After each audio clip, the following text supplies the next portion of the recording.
Biden admin unveils latest effort to crack down on gas-powered cars, push EVs. The Biden administration proposed new fuel economy standards for passenger cars and light trucks, which it said would save Americans hundreds of dollars at the gas pump, but will also drive car prices higher. The new corporate average fuel economy, CAFE, standards, unveiled Friday by the Department of Transportation's National Highway Traffic Safety Administration, NHTSA, requires passenger cars and light trucks to improve fuel efficiency 2% and 4%, respectively, beginning in 2027. Under the rules, pickup trucks and work vans must boost fuel efficiency 10% every year starting in 2030. By 2032, the agency said average U.S. fleet fuel economy could reach 58 miles per gallon. According to the Environmental Protection Agency, EPA, the estimated average fuel economy for model year 2022 cars was 26.4 miles per gallon, meaning the proposed standards Friday would mandate automakers more than double fuel efficiency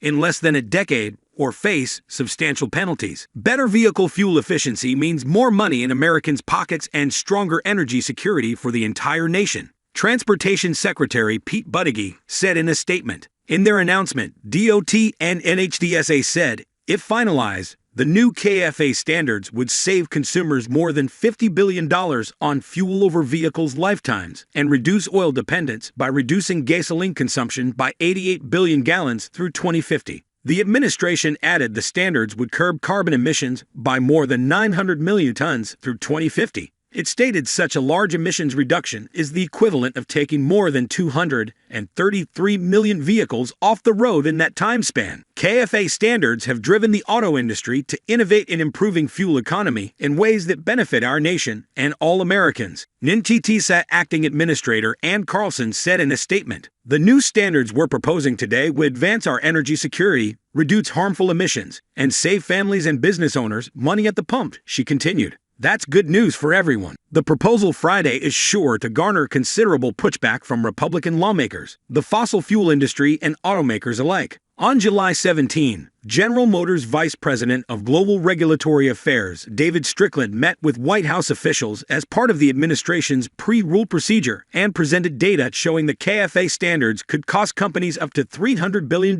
Those costs would come in the form of government fines for not meeting fuel efficiency requirement, according to the presentation. In March 2022, NHTSA finalized its proposed CAFE standards for model years 2024 to 2026. Mandating an industry-wide fleet average of about 49 miles per gallon by 2026. The agency acknowledged in an accompanying report the standards would cost automakers an estimated $236.5 billion and projected car prices to rise by more than $1,000. And the proposal Friday comes 3 months after the EPA proposed the most aggressive tailpipe emissions ever crafted, which it said would cause 67% of new sedan, crossover, SUV, and light truck purchases to be electric by 2032. NHTSA said its rules would complement and align with the EPA's emission standard. NHTSA will coordinate with the EPA to optimize the effectiveness of its standards while minimizing compliance costs, consistent with applicable statutory factors, the agency said Friday.